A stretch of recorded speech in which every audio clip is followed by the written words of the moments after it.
Chapter 18.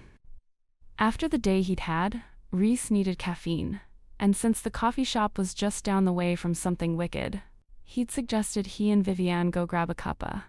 As they made their way there, he had to admit that Graves Glen was a pretty place. The sun was setting behind the low mountains that surrounded the town, turning the sky a deep purple. The lights strung between the street lamps twinkled, and in every store window there was some charming display, a pile of pumpkins, cardboard witches on broomsticks, more fairy lights. "It's like being in a souvenir postcard," Rhys said. "Greetings from Halloween Town." Vivian chuckled at that, crossing her arms. No arguments there. "I see why you like it here.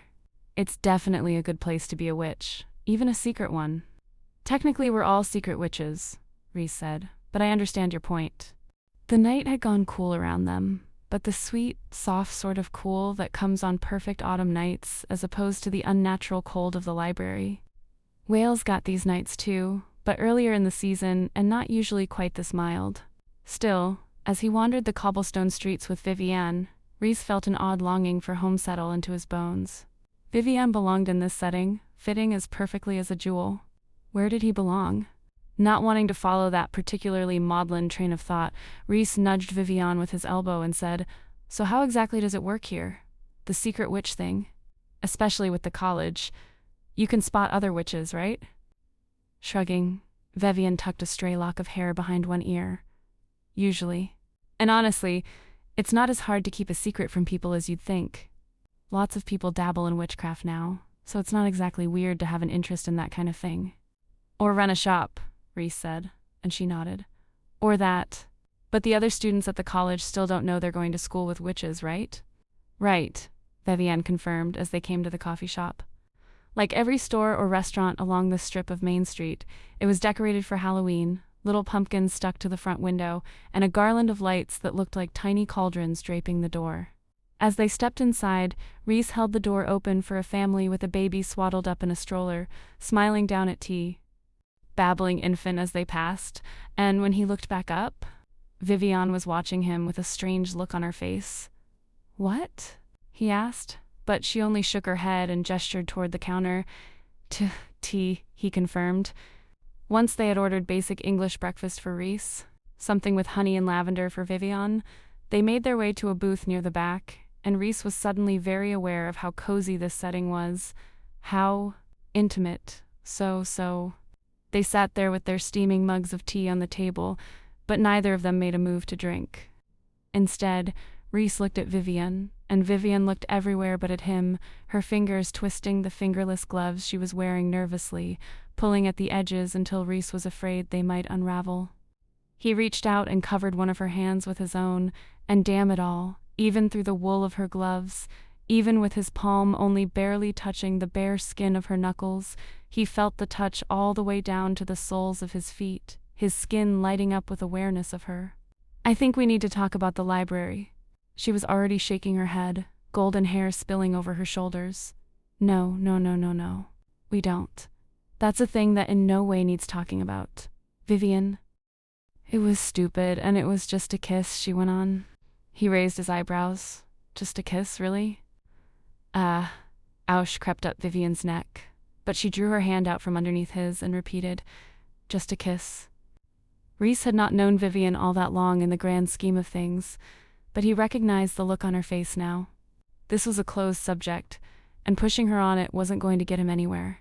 So he slid his own hands back across the table, resting them on the edge and drumming his fingers as he looked around him. Busy place. Clearly relieved at the change in subject, Vivian nodded and picked up her mug of tea. "It's always packed. We're lucky we found a table." Leaning forward, Rhys gave a subtle jerk of his head to the barista, a short girl with bright turquoise hair and a pair of heavy-rimmed glasses. "Which?" he asked quietly, and Vivian didn't even glance over to see who he was talking about. "Yep, they only employ witches here, usually students from the college. It's part of what keeps things running so smoothly in here. There's some kind of light enchantment, means orders never go wrong, no one ever drops a glass, that kind of thing." Her words seemed to dawn on them both at the same time, and slowly they both looked down at their teas. "So, magic helps run this place unhung, and magic is bad now. Maybe it hasn't affected this place?" He could see Vivian steeling herself as she picked up her mug, and he already had a hand out. Her name on his lips as she closed her eyes, jerkily lifted the mug to her lips, and a big gulp. They both sat there, frozen, as she swallowed, and then, to his massive relief, smiled, her hazel eyes bright. "Eyes fine," she said, setting the mug back down. "Totally normal tea, no disaster magic afoot." Rhys took a sip of his own tea, and she was right. It tasted fine, and there was no hint of magic in it at all. "Right," he said, and then lightly tapped her mug with his own. "So maybe this place escaped the cur." The shattering of glassware cut him off, and Rhys had a horrible prickling sensation on the back of his neck as he slowly turned to look toward the source of the noise. There, by the door, an entire table had been turned over, glasses and mugs lying in pieces on the floor, and amid all that broken glass was a body. Rhys was on his feet almost without thinking, crossing over to where a man, an older guy in khakis and loafers, lay on the floor, the fingers of one hand still curled like he was holding a mug, his face locked in a rictus of surprise. "He's breathing," Vivian said, appearing by Rhys's side, her fingers pressed against the man's wrist, "and his pulse is fine. He's just frozen," Rhys finished grimly as he took in the wide, staring eyes, the half-open mouth. And then he noticed the mug the guy had been holding was lying on the floor next to him, its contents spreading slowly across the hardwood floor. There might not have been any magic involved in Rhys or Vivienne's tea earlier, but there clearly was in whatever this man had been drinking. Rhys could practically see the spell, hovering like a miasma over the spilled liquid, and then he looked back toward the bar. The woman Vivian had pointed out as the owner was on the phone, looking back and forth between the man and the crowd of onlookers, but there was nothing in her face except concern. No guilt, no fear. Then his eyes slid to the right, to where the girl with the turquoise hair stood, arms folded tightly around her body, her lower lip caught between her teeth. And when she saw Rhys looking at her, she gave a little jump before opening the door behind the bar and disappearing into the storeroom. "Vivienne," Rhys said in a low voice, nudging her, but she was already standing up, her eyes on the spot where the girl had vanished. "I saw." Outside, there was the distant wailing of sirens, but the man was already starting to stir a little, his eyelids fluttering, and Rhys assumed whatever the spell was, it wasn't strong cough to last. Long, small mercy that, as he stood up, Vivian moved closer to him, and the two of them were able to slip back into the crowd of people gathered around the guy. As the ambulance pulled up outside, the owner of the shop put her phone back in her pocket and hurried over, leaving the counter empty and no one paying attention to anything but the EMTs currently coming in, which made it easy for Rhys and Vivian to slip into the storeroom. Unlike the back room at Something Wicked, there was nothing magical about this space. It was like the back room you'd find in any coffee shop in any town. Tall metal shelves stocked with stacks of paper cups, big sacks of coffee beans on the floor, and several plastic crates full of mugs. Rhys was, honestly, a little disappointed. The girl with the turquoise hair was sitting on one of those crates, empty and overturned, her knees drawn up against her chest, the toes of her boots turned in and pressed together. As soon as she heard the door open, her head shot up, and her dark eyes looked huge in her pale face. A name tag pinned to her shirt read, "Sam." "Is he okay?" she asked, and Vivian nodded. "Eyes already wearing off," Sam said, and blew out a long breath, her shoulders sagging. "Okay, good. Do you maybe want to tell us what you did to his drink to make him like that?" Rhys asked, and when she looked up at him now, some of her sardonic cool had returned. "It's a bespoke spell," Sam said, sitting up straighter. "You wouldn't know it." "Hipster magic. Excellent," Rhys muttered, rubbing a hand over the back of his neck. Had he been like this as a young witch? All arrogant and so sure of his abilities? Stupid to even wonder it, really. He knew he had been. Next to him, Vivian drew herself up a little bit taller. What was it supposed to do? "Are you to the magic police or something?" Sam asked, scowling, and Rhys shoved his hands into his pockets, rocking back on his heels. "No, pretty sure that doesn't exist. If it had, I would surely have been arrested at some point. Just a fellow witch trying to figure out what happened in there." He jerked his thumb back toward the shop, and some of the girl's confidence faded, her eyes darting toward the door. "It's stupid," she muttered, and Rhys shrugged. "Lots of things in life are. So what was the spell?" Sam tugged at the hem of her t-shirt, not meeting Rhys's eyes. He wanted a potion to make him, you know. She made a weird gesture with her hands, lifting her palms up and then failing her hands in the general direction of Rhys's lap. "Like Viagra," she finally said, But magic. Reese was very proud of himself for not betraying the slight caught bit of surprise or oustement over this. Truly, he did a medal. Possibly a parade. As it was, he just cleared his throat and said, "Right. I figured out how to make that kind of spell as a joke," she went on. "But then I gave it to someone who asked for it. And he told a friend, I guess, and he told someone else. And now I get these dudes coming in here a few times a week for it. But it's never done that." "So wait," Vivian said, stepping in front of Reese and folding her arms over her chest. "You've been what, dealing potions?" Sam rolled her eyes. "Okay, that makes it sound super shady. It's not dealing, it's giving." Vivian's eyebrows rose. "You just give the potions away?" Making a frustrated sound, Sam waved one hand. "Duh. No, I charge for them. $100 a pop, more if the potion is complicated, or the ingredients were expensive to get." Her smug expression wavered. "Oh wait, I guess that is dealing, huh?" She shrugged. "Anyway, yes, I have a harmless side gig dealing potions here." Then she glared at Vivian. "Out-of-state tuition isn't cheap, lady." "Point noted," Reese replied, moving a little closer to Vivis's side. "But you realize that what you were doing was dangerous, right? Potions are not something to mess around with." "Yeah, well, usually there aren't any issues, and I'd never make anything that would hurt someone. We're talking the lightest. Magic here. A potion to make your eyeliner last all day. One that makes sure you're always on time for 24 hours. She looked up at Reese, pushing her glasses up the bridge of her nose. "That one is good for finals week. Make sure you don't oversleep, but doesn't do anything scary like make you stay awake for days or something. Took some tweaking, but Sam, we're definitely impressed with your skills, but you can't make potions and sell them to people. It's dangerous, and if the college found out, you'd be in serious trouble." All of Sam's bravado popped like a soap bubble, and Reese realized just how young she was. 19, maybe 20. Same age as he and Vivian had been the summer they met. Christ, he hadn't realized just how young they were until that age was sitting right in front of him, looking like she'd been sent to the bloody headmaster's office. "You're not going to tell them, are you?" she asked, turning her beseeching gaze on Vivian. "I know you work there. With the normies, not us, but—" "I'm not," Vivian said. "So long as you promise me you'll never do it again." "I promise," Sam said quickly, holding up one hand, the silver rings stacked on her fingers flashing in the fluorescent lights. "Trust me, I don't want anything like this to ever happen again." She got up then, dusting her hands on her apron before adjusting her beanie, only to pause, chewing on her lower lip again. "It's just, I really don't think it was my potion. I didn't do anything different. Even the phase of the moon was the same when I brewed it." She flashed them a cheeky grin. "Always make that one on the waxing moon, because of the whole growing." "Right," Reese said, cutting her off. "We've got that, thanks. Point is," Sam went on, "something went wrong, but it wasn't my magic." She shook her head. "It's like magic is of all over the place. Today, some of the normie kids wandered into one of my classes on herb magic, and that's for sure not supposed to happen." Reese felt a headache building at the base of his skull. Curse, ghosts, now bad potions.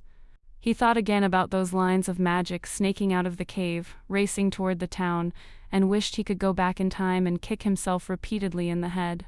He'd known something was off. He'd felt it. And as usual, he'd ignored things like self-preservation and common sense and decided to just do it anyway. And now look where they were. Maybe hold off on the magic for a little while, Vivian suggested, coming forward to touch Sam's arm. She looked as tired as Reese felt, and he had to fight the urge to rest his hand against her lower back, to pull her in closer to him and let her rest her head on his shoulder. Sam scoffed at that. "Hold off," she echoed. "That's like asking me to hold off on breathing. I know you don't get that since you're not a witch." "I am a witch," Vivian said, stepping back, and Sam's face creased in confusion. "Wait, seriously? But you teach the normal classes. Right, because _. Like, obviously this dude is magic," Sam went on, pointing to Reese. "You can tell, but you are." "Seriously?" Reese saw Vivian swallow hard, and for at least the 1,000th time, Reese wished that mind reading were one of his abilities. Of course, the way things were going right now, he'd probably be able to hear every stray thought of a person within a 100-mile radius and lose his bloody mind, but it might be worth the risk to know what was going on behind Vivian's bright hazel eyes. Her shoulders went back a little, chin lifting, and she said, "Anyway, still a witch. Still think you need to be careful with your magic while things are out of sorts." Sam was still looking at Vivienne like she couldn't believe what she was hearing, her eyes wide, her lips slightly parted. I mean, I knew you were related to the people who run something wicked, but seriously, I thought you were just... So you've said... Reese cut her off as Vivienne's eyes began to narrow. He'd been on the receiving end of that look, and wanted to save Sam from herself. Ms. Jones here is right, Reese went on. Hold off on the magic until things have settled down a bit. But why are they all fucked up in the first place? The girl asked, and Vivienne's face got that slightly murdery expression again that had Reese stepping in front of her. They just are, he said, but we're fixing them. He wished that were actually true. So far, they'd been at this for nearly 24 hours, and all they had to show for it was eye strain and possibly stray bits of ectoplasm in his hair. Sam scowled at that, but all the same she muttered, "Fine," before slipping past them and back out into the cafe. Sighing, Reese nearly flopped against a tall metal shelf, almost upsetting a stack of paper cups, and Vivienne moved across to lean next to him. For a moment they were silent, both of their minds worry. Hard, Vivienne murmured to herself, and Reese blinked at her. Beg pardon? Startled, Vivienne glanced over at him. Oh, I was just thinking, that's where her potion went wrong. The spell was supposed to make him, and it did, but it was an all-over effect instead of region-specific. Vivienne Jones, are you blushing? She pushed off of the shelf with a roll of her eyes, but he saw the way her hands fidgeted with the ends of her gloves again. Definitely could have been worse, she said. Do you see now what I was saying? Reese asked, stepping closer to her, close enough that he could see the little constellation of freckles on her right cheek, close enough to touch her if he wanted to, which he did. But he wouldn't. We can't keep putting out these little fires, Vivienne. We have to fix this. I know, she said, her head snapping up. And then she lowered her voice, ducking her head. Halloween is huge in this town. The biggest moneymaker, too. Some of the businesses in Graves Glen are set for the year after Halloween. And if we haven't fixed this by then, it might not be safe. We can't risk that. Also slightly concerned about me being safe, Reese said. But I see your point. Luckily, magic tends to be at its strongest around Samhain. And that means that if we work quickly, any kind of curse reversal might work stronger. I like where your head is at, Penhallow, Vivienne replied, pointing at him, and Reese brightened, smiling at her. Did you just call me by my last name? Like we're on some kind of sports team together? To his surprise, she actually smiled a little at that. In a way we are, right? Breaking a curse has definitely turned out to be a lot more athletic than I'd anticipated. Hiking across campus, Reese noted. Fighting ghosts, Vivienne added. Snogging in libraries, ... At that, her smile dimmed and she straightened up, moving, back from him. That was a mistake, she said, and Reese shoved his hands in his pockets. Was it? Now? She turned back to him, meeting his eyes. No blush now, no fidgeting. You know it was? What Reese knew was that kissing her had felt like waking up.